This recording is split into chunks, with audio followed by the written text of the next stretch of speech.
Eu quero então agora convidar a todos que abramos juntos a palavra do Senhor nosso Deus, no livro de Atos, no capítulo 4, e nós vamos ler o verso 12, porém antes de ler esse verso, que é o verso central da nossa palavra, nós vamos ler o contexto desse texto que está a partir do verso 1.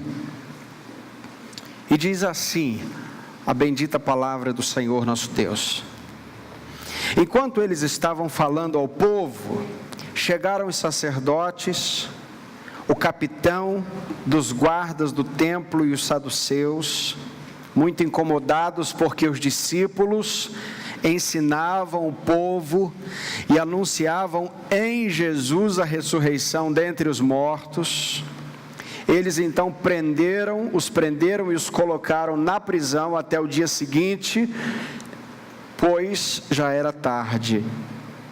Contudo, muitos dos que ouviram a palavra creram, e o número dos homens que creram aumentou para quase 5.000. No dia seguinte, reuniram-se em Jerusalém as autoridades, os líderes religiosos e os escribas, e também o sumo sacerdote Anás, Caifás, João, Alexandre e todos os parentes do sumo sacerdote. E colocando-os diante de si, perguntaram-lhe: com que poder ou em nome de quem fizestes isso? Então Pedro, cheio do Espírito Santo, lhes disse: autoridades do povo e vós, líderes religiosos, se hoje somos questionados acerca do benefício feito a um doente, e pelo modo como foi curado, seja do conhecimento de todos vós e de todo o povo de Israel, que em nome de Jesus Cristo Nazareno, aquele a quem crucificaste e a quem Deus ressuscitou dentre os mortos, sim, por meio desse nome, este homem está aqui em boa saúde diante de vós. Este Jesus é a pedra rejeitada por vós, os construtores, a qual foi colocada como pedra angular. E não há salvação em nenhum outro, pois debaixo do céu não há outro nome entre os homens pelo qual devamos ser salvos. Juntos, uma vez mais, o verso 12. E não há...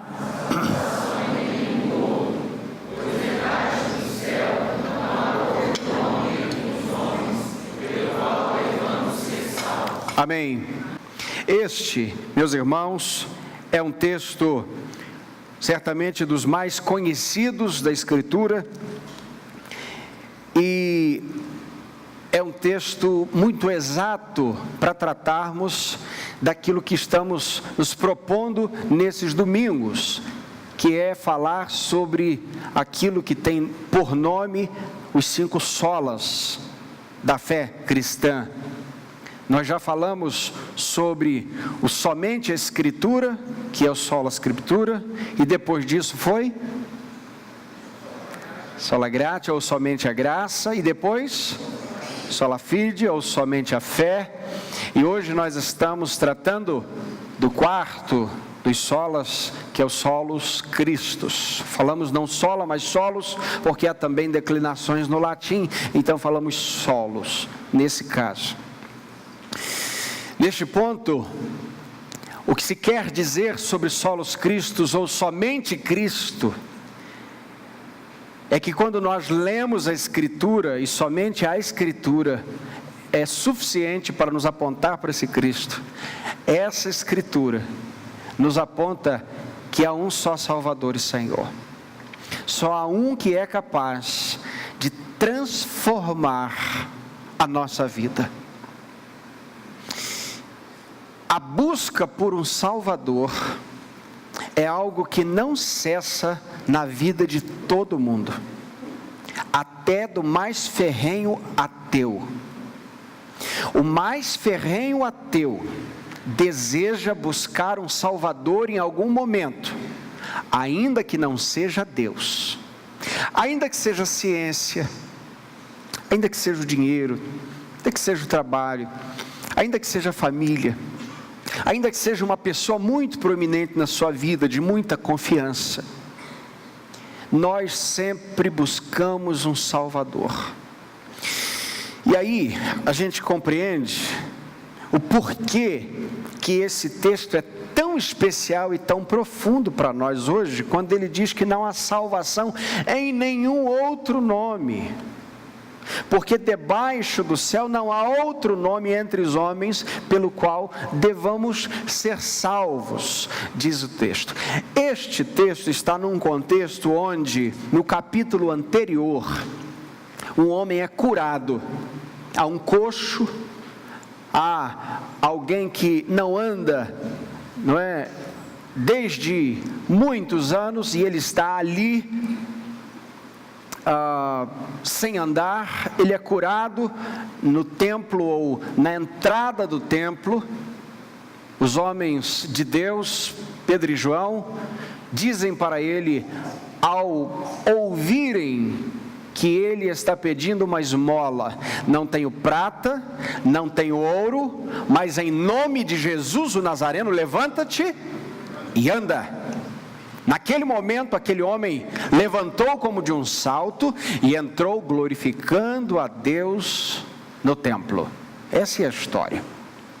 E a gente sabe daquela antiga história que tem o seu final, onde diz que a igreja hoje não precisa dizer que não tem prata e ouro, mas também não pode dizer levanta-te e anda.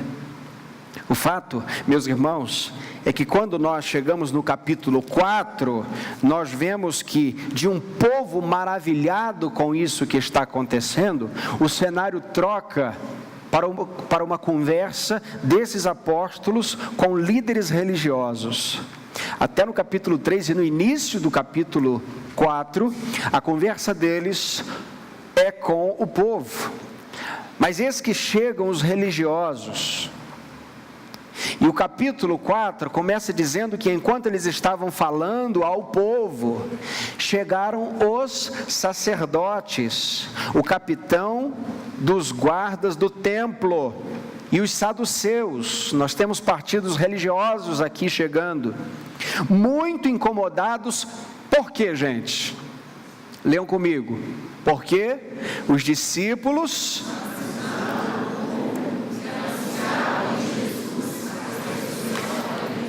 eles ensinavam o povo a ressurreição dos mortos, entre Jesus ou em Jesus a ressurreição dos mortos. O que eles estão dizendo aqui é: Jesus é poderoso, Jesus é o Salvador, Jesus é o Senhor. E o texto diz que então prenderam e os colocaram na prisão até o dia seguinte, pois já era tarde. Agora veja bem, o texto não diz assim, eles estavam incomodados porque eles tinham feito um milagre. O texto não diz isso. Note que milagres não incomodam. Se tiver milagre, tudo bem, o show pode continuar. Mas se você começar a pregar a Jesus, arrependimento de pecados, salvação, ressurreição dos mortos em Cristo, então há um problema na sua mensagem diante do mundo. Porque o mundo quer ver milagres. Desde Roma, se você der ao povo pão e circo, está tudo bem. Se você jogar algumas luzes estroboscópicas, fazer algum movimento, levantar algumas pessoas, os falsos cadeirantes aqui e ali, levantando, erguendo as suas cadeiras, mostrando aí alguns resultados ou pseudos resultados, está tudo bem. Mas no momento em que a centralidade da palavra não é o sinal, não é aquilo que pode acontecer a uma pessoa em seu físico, mas é aquilo que Cristo pode fazer na sua alma como alguém morto pelo pecado, ou seja, a ressurreição em Cristo, então há um problema na mensagem da igreja. Há um problema porque o mundo não aguenta esse tipo de mensagem. Meus irmãos, meus ouvintes, o evangelho é uma loucura para os homens. Você contar a história da redenção para alguém que não está orientado pelo Espírito a ouvir aquilo, quando você conta essa história, e se não for o Espírito Santo a lhe abrir o coração, ou abrir o coração de quem está ouvindo, é de uma loucura. Você dizer que um Deus que não deixa um pecado impune, vai entregar o seu próprio filho pelo pecador, não entra na cabeça de ninguém, se não for pelo Espírito Santo. Dizer que um Deus não cobra débitos, porque já cobrou na cruz, só pelo Espírito Santo, e aqui é claro, não estamos negando nenhum tipo de desejo de ser santo, fiel ao Senhor, buscar os seus preceitos. Ouvimos sobre isso hoje de manhã, e temos falado sobre isso. Agora, entender que há um Deus no céu que se bastava e que se fez transparecer, que se fez aparecer entre os homens em carne e osso, e surgiu numa cidade obscura chamada Belém, em forma de um bebê sujo numa manjedoura, num lugar esquecido, numa história de que tenha nascido de uma mulher que dizem que foi do Espírito Santo, porque é assim que vão interpretar no primeiro momento, mas nós sabemos que foi o Espírito. Imagina que loucura que é para alguém entender o Evangelho, compreende? É só que a Bíblia não nos ordena convencer os homens, a Bíblia nos ordena pregar aos homens. E quem conduz o entendimento ao coração é o Espírito Santo de Deus. Contudo, verso 4, muitos dos que ouviram a palavra creram, está aqui o resultado, e o número dos homens que creram aumentou para quase 5.000 homens. Isso nos lembra Isaías capítulo 55, verso 11, que diz: assim será a palavra que sair da minha boca, não voltará vazia, mas fará o que me agrada e cumprirá com êxito o propósito da sua missão. Mas e quando ninguém aparentemente se converte? Será que a palavra de Deus voltou vazia? De maneira nenhuma. Compreenda que quando alguém ouve a palavra do Senhor, quando alguém recebe a palavra do Senhor,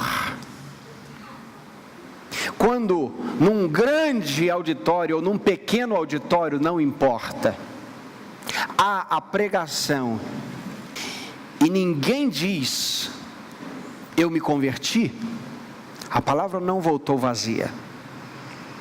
Porque a mesma palavra que é pregada para a salvação, também é pregada para a condenação. Porque aquele que ouve e recebe no coração, e é justificado pelo Evangelho, recebeu um dos resultados da palavra. E o outro, que rejeita conscientemente o Evangelho, recebeu o outro resultado da palavra, que é o da condenação.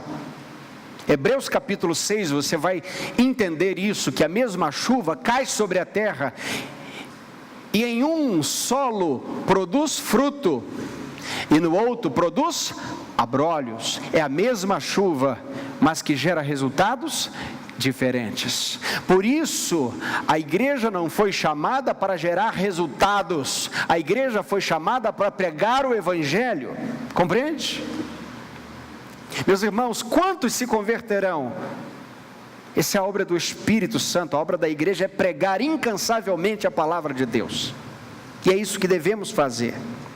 No dia seguinte, diz o texto, acompanhe comigo: reuniram-se em Jerusalém as autoridades, os líderes religiosos, os escribas e também o sumo sacerdote Anás, Caifás, João, Alexandre e todos os parentes do sumo sacerdote, e colocando-os diante de si, perguntaram-lhes, vamos ler juntos, se você tem a sua Bíblia aberta: com que poder ou em nome de quem fizestes isso? Vamos juntos. Com que poder ou em nome de quem fizestes isso? Há duas perguntas aqui numa só.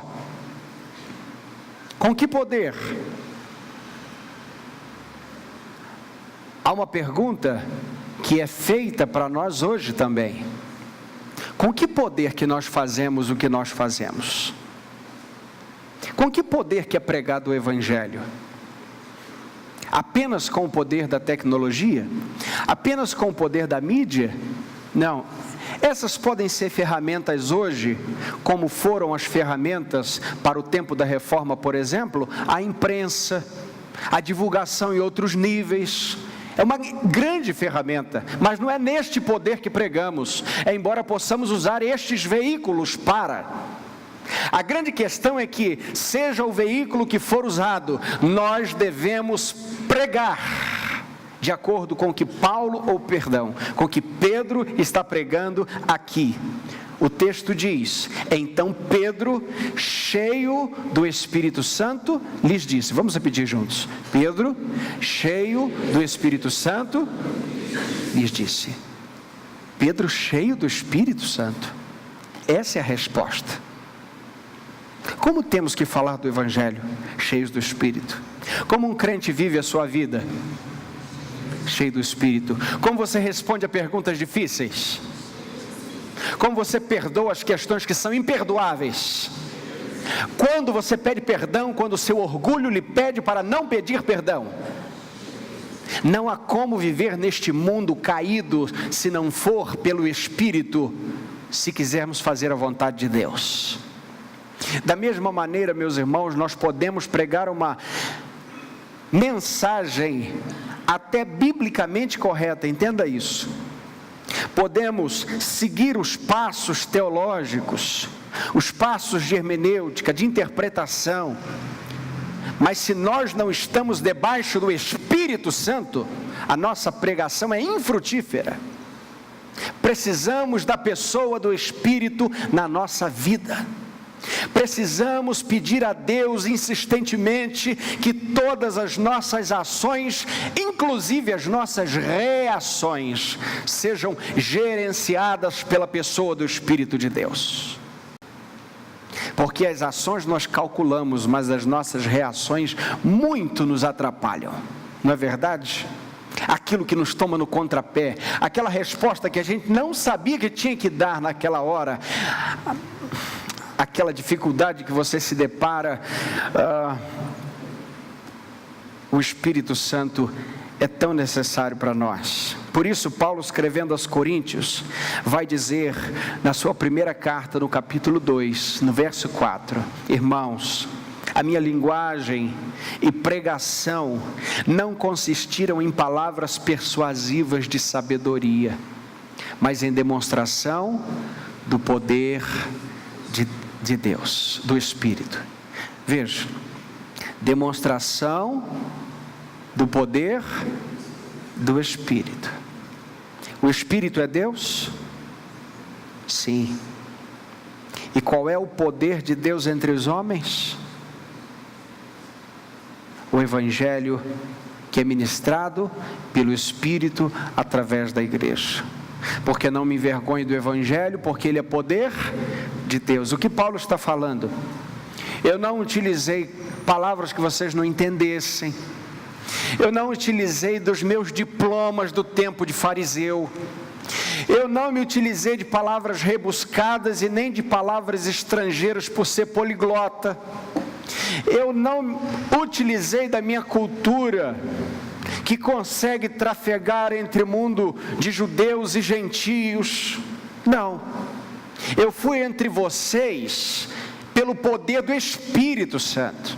Eu falei entre vocês orientado pelo poder do Espírito. Eu não me garanti naquilo que eu sei, porque aquilo que eu sei não salva ninguém. Os meus diplomas não salvam nem a mim. Os idiomas que eu falo, e aí ele vai dizer isso no 13º capítulo, ainda que eu falasse todas as línguas, não é? E ele está mostrando, meus irmãos, que o poder do Espírito Santo é exatamente o poder que a igreja age, reage e trabalha. Diante disso, nós temos ainda ele escrevendo aos Efésios no capítulo 1, no verso 13, e ele ainda diz assim: sois tão insensatos, falando aos Gálatas, assim, a ponto de, tendo começado pelo Espírito, agora vos aperfeiçoar pela carne. Ele vai chamar os Gálatas de insensatos. Ó insensatos Gálatas, lá no capítulo 5, no verso 7, ele vai fazer outra pergunta. Vocês corriam tão bem, quem vos impediu de continuar obedecendo à verdade? Vocês querem começar as coisas pelo Espírito e aperfeiçoar pela carne? Vocês querem começar algumas coisas pela força do Senhor e continuar no poder da carne? Essa é uma pergunta para nós. Será que aquilo que a gente quer fazer de toda boa intenção, qualquer projeto que seja até a sua vida cristã num todo como projeto, ou seja, o teu casamento, seja a tua casa, seja o teu trabalho, em algum momento você diz, eu quero viver orientado pelo Espírito, e de repente você começa a batalhar com as armas da carne, você começa a pensar nas questões da carne, nos parâmetros da carne, nos conceitos humanos e se garantir nisso. Escrevendo aos Efésios, ele diz, vocês foram selados com o Espírito da promessa. E João, escrevendo em Apocalipse, diz, o Espírito e a noiva dizem, vem. É o Espírito com a igreja, que dizem ao Espírito, a Cristo, vem. Por que ele está dizendo isso, meus irmãos? E por que tudo isso? Porque o ministério, ou um dos ministérios do Espírito Santo na igreja, é exaltar a Cristo. Compreenda que uma igreja que não é orientada pela pessoa do Espírito, uma igreja que não é tomada pelo Espírito Santo, não glorifica a Cristo. E se você notar, embora o Espírito Santo seja Deus e seja digno de honra, glória e louvor, ele não roga para si a adoração, mas aponta para Cristo. Compreenda isso. Por isso não é errado que adoremos a pessoa do Espírito, mas entendamos que o ministério do Espírito em nossa vida é nos fazer entender as riquezas e as belezas de Cristo, para que possamos adorá-lo de forma profunda. E quando o ministério do Espírito Santo na igreja, quando essa igreja que é tomada pelo Espírito, está então em avanço, o Espírito Santo nesta igreja vai glorificar a Cristo. Note que ele está falando de Cristo, mas Lucas, quando registra, ele faz questão de dizer, Pedro, cheio do Espírito Santo, respondeu. Bem, diante disso, respondemos a segunda pergunta: com que poder e em nome de quem? Leamos juntos.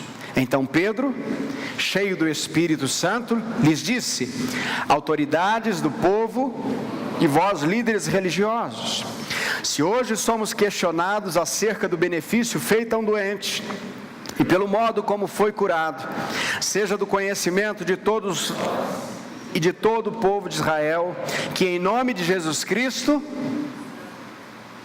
em nome de Jesus Cristo, o texto diz, essa é a resposta. Em nome de quem fazemos? O poder é do Espírito. Em nome de quem? De Cristo.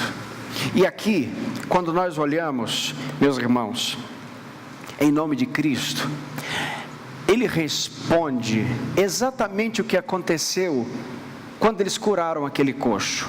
Veja o que diz Atos capítulo 3, verso 6.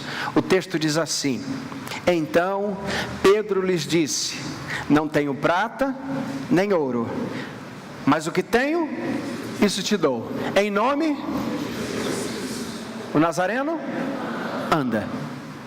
Em nome de Jesus, o Nazareno anda. O que aconteceu? Foi em nome de Cristo. Foi em nome da igreja. Foi em nome dos apóstolos. Foi em nome de uma nova religião que estava acontecendo. Eles colocaram em voga a placa da igreja deles. Não, eles disseram, fizemos isso em nome de Cristo. Temos a autoridade do Espírito e fazemos isso em nome de Cristo Jesus. Diante disso, meus irmãos, Pedro não se contenta em dizer apenas em nome de Cristo. Ele vai dando de Cristo qualidades, predicados, atributos que mostram que Cristo que ele está pregando, porque você sabe que há muitos Cristos por aí, e na época dele já não era diferente. Jesus mesmo disse: surgirão falsos Cristos. E nesse ponto, ele se presta a dizer quem é o Cristo que ele está pregando. Em primeiro lugar, ele vai entender, ele vai dizer: por que somente em Cristo a salvação? Porque eu estou falando do Cristo encarnado. Leia comigo: em nome de Jesus Cristo, o Nazareno. O que ele está dizendo aqui, meus irmãos? Lá em João capítulo 1, verso 46, Natanael faz uma pergunta: pode vir alguma coisa boa de Nazaré? O Nazareno significa que esse Cristo aqui, que tinha sua glória com o Pai desde a eternidade, foi encarnado entre nós. E ele deixou a sua posição superior, altamente, incomparavelmente superior a dos anjos, dos serafins, dos querubins. Eis aqui o santo, santo, santo de Isaías capítulo 6, agora encarnado, andando nas ruas de Nazaré. Eu estou pregando o encarnado que apareceu-nos em Nazaré. Ele tem um endereço glorioso, mas nós vimos a sua glória como a glória do unigênito, como disse o João no capítulo 1. É o verbo que se fez carne e habitou entre nós, cheio de graça. É aquele que entre nós dizia: eu e o Pai somos um. É aquele para quem olhávamos, e por trás daquela face queimada pelo sol da Palestina, nós víamos o Filho eterno de Deus. Nós víamos o Deus encarnado, o Nazareno. Em nome de Jesus, o Nazareno, levanta-te e anda. É deste Cristo que nós estamos falando, mas não só encarnado, é este Cristo crucificado. O texto diz: em nome de Jesus, Cristo Nazareno, aquele a quem crucificaste. Veja, o verbo crucificastes está incluindo aquele com quem estão falando. Vocês crucificaram Jesus, lembram-se? Vocês levaram Jesus à cruz, lembram-se? A religião de vocês matou Jesus. Vocês, fariseus, saduceus, sacerdotes, sumos sacerdotes, que conheciam a antiga aliança, que sabiam muito bem que todos os sinais estavam sendo cumpridos nesse Deus encarnado, e ainda assim, porque Ele em si mesmo, em sua essência divina e santa, divergiu da intenção religiosa e maléfica de vocês, vocês o crucificaram. É desse que eu estou falando, não é de outro Cristo. Ele é encarnado e ele é crucificado. E na verdade, meus irmãos, quando a gente olha para a cruz, nós vemos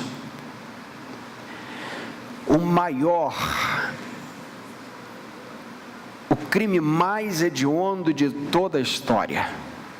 Se nós olharmos para as questões apenas sociais, antropológicas, nós vemos o crime mais hediondo. Se nós olharmos, por exemplo, pelas lentes do direito, nós veremos o erro de julgamento mais crasso da história. E aqui, nós estamos falando de algo que, diante disso, paira a nossa fé. Nós pregamos o Cristo crucificado. É claro, a nossa esperança está na redenção, ou na ressurreição. Sim, nossa esperança está na ressurreição. Porém, para que Ele aparecesse ressurreto, Ele precisou morrer por nós. Ele não ressuscitaria se não morresse. Por isso, essa face ensanguentada de Jesus é a face que é pregada pela igreja há quase 2000 anos. Solos Christus, somente Cristo morreu pela igreja, somente Cristo é o Senhor da igreja, somente Cristo deixou a sua glória e se encarnou pela igreja, somente Cristo encarnado foi crucificado pela igreja. E Ele continua, Ele não é só crucificado, mas Ele é também ressurreto. Leia comigo: a quem Deus ressuscitou dentre os mortos. Aleluia. Ele não é só o ressurreto que venceu a morte, mas é também o poderoso. Leia comigo: sim, por meio desse nome, este homem está aqui com boa saúde diante de vós. Sabe por que esse homem está em pé? Porque há poder no nome de Jesus. Sabe por que esse homem está em pé? Porque a religião de vocês não cura, mas Jesus o curou. Sabe por que esse homem está em pé? Porque vocês não têm misericórdia dele, mas Jesus tem misericórdia dele. E sabe por que esse homem está em pé? Porque ele é uma parábola viva do poder que Deus tem de levantar não o coxo espiritualmente, mas o morto de seus delitos e pecados, aquele que está caído, aquele que está no caminho à deriva. Jesus é poderoso. Jesus é poderoso, meus irmãos, para curar a enfermidade mais atroz da alma, o pecado humano, que deixa o homem morto em seus delitos e pecados. Mas em quinto lugar, ele ainda diz: esse Cristo é o encarnado, é o ressurreto, é o poderoso, mas é também a pedra angular. 11 comigo: este Jesus é a pedra rejeitada por vós, a qual foi colocada como pedra angular. Aqui, o que o texto está mostrando é que Jesus está sendo exposto, Jesus está sendo pregado como aquele que é pedra de esquina. E a gente já trouxe isso aqui em alguns momentos, que a pedra de esquina é a pedra principal das construções antigas. Hoje, os instrumentos são diversos, para bater prumo, nível, medir distâncias. Hoje você tem uma trena que é digital, que dá o nome, e você não precisa estender aquela lingueta enorme que sai, você bate assim, vai uma luzinha lá, e você diz: tem tantos metros daqui lá. A coisa evoluiu. Na época de Jesus, a primeira coisa que acontecia e que tinha que acontecer em uma boa construção é que eles cortassem uma pedra quadrada, com ângulos corretos, tanto quanto possível fosse, e colocasse na esquina do terreno aquela pedra, para que a partir do ângulo daquela pedra, os tijolos, as paredes fossem todas muito bem niveladas. O que Pedro está dizendo aqui é que esse Jesus é a pedra angular. Mas veja, ele é a pedra angular, ele é a pedra de esquina, sobre o qual ou a qual toda construção que queira ser bem sucedida deve ser feita, mas é também a pedra de tropeço para muitos, porque aqueles que não a possuem, aqueles que a rejeitam, tropeçam nela. E aqui, meus irmãos, minhas irmãs, a gente entende que Jesus está cumprindo todas as profecias, seja nos Salmos, seja no cumprimento disso em Mateus, quando é citado, nós vemos que Ele é a pedra de esquina. Em último lugar, Pedro diz, Ele é a nossa pedra de esquina, mas Ele também é o nosso Salvador. E agora vamos ler juntos esse texto, que diz assim: e não há salvação em nenhum outro, pois debaixo do céu não há outro entre os homens, pelo qual devamos ser salvos. O que ele está dizendo aqui é que esse Cristo encarnado, que deixou a sua glória, encarnou-se entre nós, que foi crucificado, que foi ressurreto, que é poderoso, que é a pedra angular e que é o nosso Salvador. É desse Jesus que nós estamos falando. O que Pedro está pregando aqui é: a religião de vocês não salva. A religião, os apóstolos, os milagres não podem gerar salvação. Pedro está dizendo aqui o seguinte: vocês viram milagres, vocês nos conhecem como apóstolos, e vocês são a religião que matou Jesus. Vocês fazem parte dessa religião. E eu quero dizer aqui que os milagres que nós geramos aqui não conferem salvação a ninguém. Nós queremos dizer a vocês que nós, mesmo que apóstolos de Jesus, nós não salvamos ninguém. E queremos dizer para vocês que a religião de vocês também não salva ninguém. E nós queremos pregar aqui que só tem um nome pelo qual devamos ser salvos: Jesus Cristo, Rei dos Reis, Senhor dos Senhores. Nós estamos pregando somente Jesus Cristo. O que eles estão deixando claro aqui, meus irmãos, é: nós não estamos numa campanha de milagres para arrebatar pessoas para a nossa nova frente de trabalho. Nós queremos pregar para que as pessoas saiam da fila do inferno e sejam salvas pela graça. Nós não queremos atrair prosélitos. Nós não estamos aqui num culto, numa campanha, seja de que nível for. Nós não queremos chamar a atenção das pessoas com sinais e milagres. Nós queremos mostrar às pessoas que só há um Salvador e que a alma delas corre perigo de forma constante. Nós estamos pregando a Jesus o Cristo. E é por isso que a gente entende, queridos, meus queridos, minhas queridas, que a vida de Jesus foi uma vida sem igual, completamente sem igual. As profecias sobre Jesus se cumpriram todas. Não há profecias como as profecias sobre Jesus. Não há um nascimento como o de Jesus na história. Não há nenhum registro real que alguém tenha dito: esta criança nasceu pelo Espírito Santo. Não se tem registro na história que um bebê tenha nascido nesse mundo e os anjos eternos e gloriosos do Senhor viessem saudá-lo.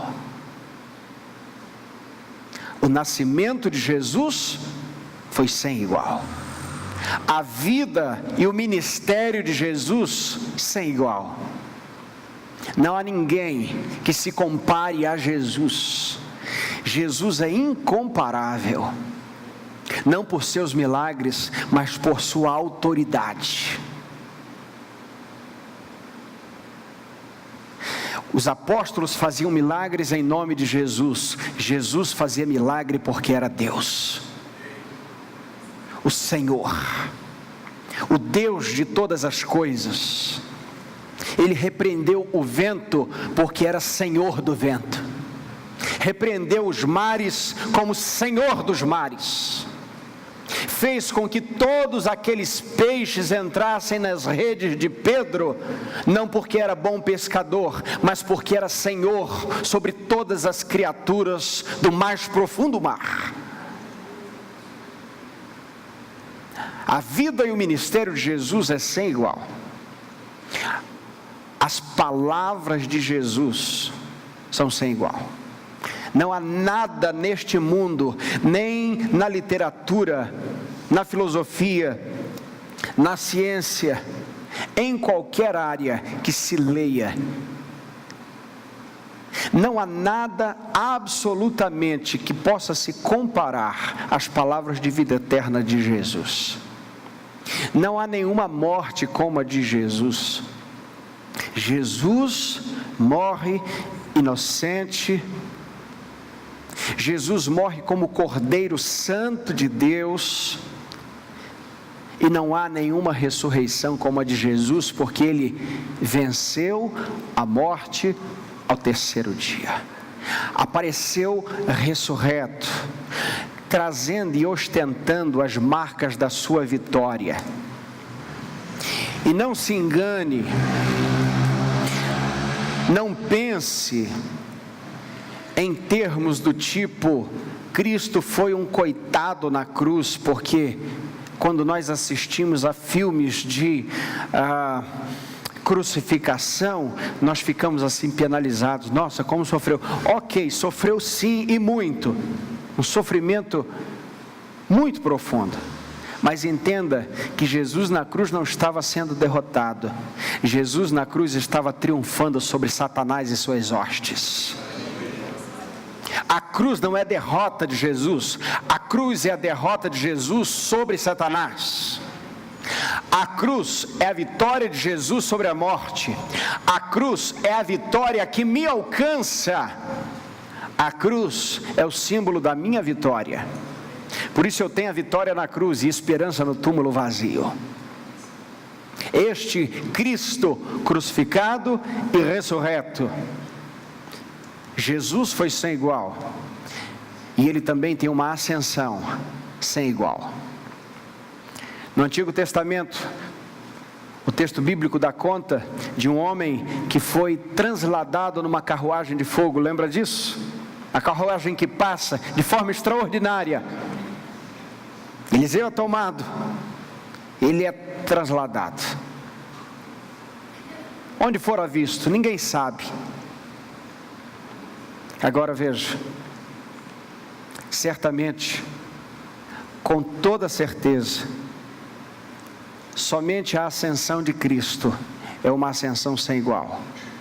A subida de Cristo, quando nós olhamos para o Salmo 24, nós vemos o salmista profeticamente declarando: levantai, ó portas, as vossas cabeças, eis que entra o Rei da Glória. Cristo entrando entre as miríades de anjos, arcanjos, serafins, querubins, e agora uma voz soa: levantai, ó portas eternas, as vossas cabeças, porque entra o Rei da Glória. E Cristo entra exaltado, ostentando as feridas que trouxe consigo da cruz. Tão glorioso, carregando suas feridas. E agora é recebido de maneira incomparável. E é bom lembrar que o retorno de Jesus será sem igual.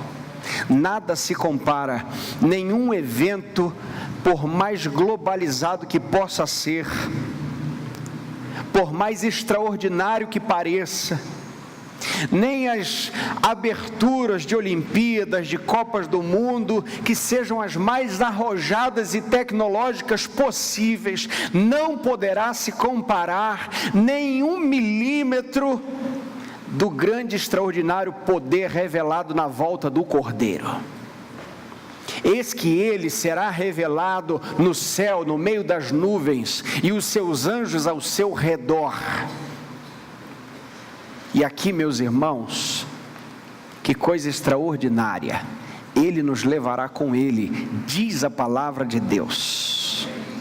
Ele nos levará consigo. Cristo, em seu retorno sem igual, certamente, meus irmãos, essa é a esperança nossa. Ele nos levará consigo. Diante disso, eu termino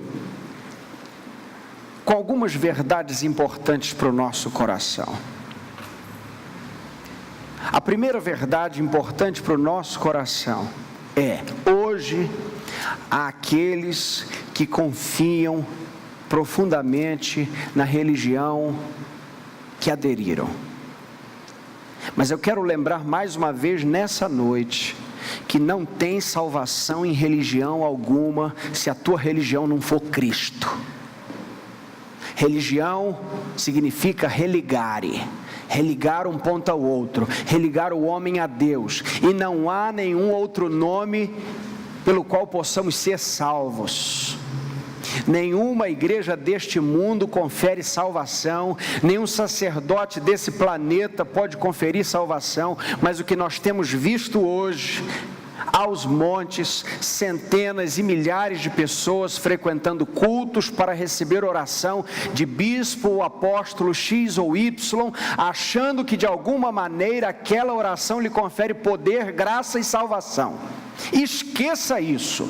Há poder no nome de Jesus, não de apóstolos. Há poder no sangue de Cristo e não na camisa de apóstolos. Há poder nos pés e nas mãos sangrentas de Jesus e de mais ninguém.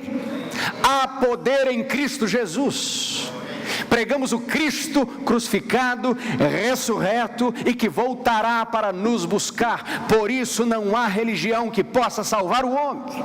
Não há nenhuma obra do homem que possa salvá-lo, a não ser a obra de Cristo na cruz, o Deus homem. Apenas a obra de Cristo é aceita para perdão dos nossos pecados. Essa é a segunda verdade.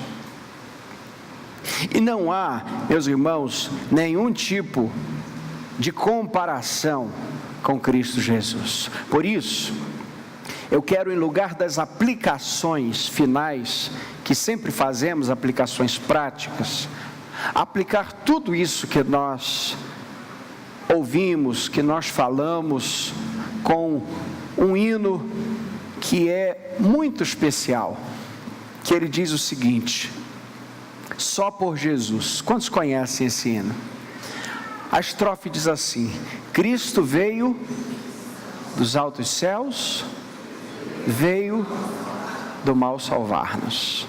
Dado foi pelo amor de Deus em nossa redenção. Por Jesus somente. Vamos juntos essa parte, eu gosto disso. Por Jesus somente. Salvo está o Cristo. O que é isso? Solos Cristos. Não há salvação em nenhum outro nome. Por Jesus somente. Salvo está o crente. Se alguém veio hoje aqui me ouvir, tomara que tenha vindo me ouvir e tenha saído ouvindo ou tendo ouvido a Jesus, porque eu não posso fazer nada para ninguém. Cristo teve que me salvar, pecador que sou, miserável pecador, como todos os mortais. Por Jesus somente, salvo está o crente. E o estribilho diz: só por Jesus, só por Jesus. Aí repete. Vamos tentar. Vamos tentar cantar.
Amém. Vamos orar agora. Quem sabe você entrou aqui confiando na própria justiça, nos próprios méritos, na sua religião, na sua capacidade de fazer alguma coisa diante de Deus. Vimos hoje que é só por Jesus.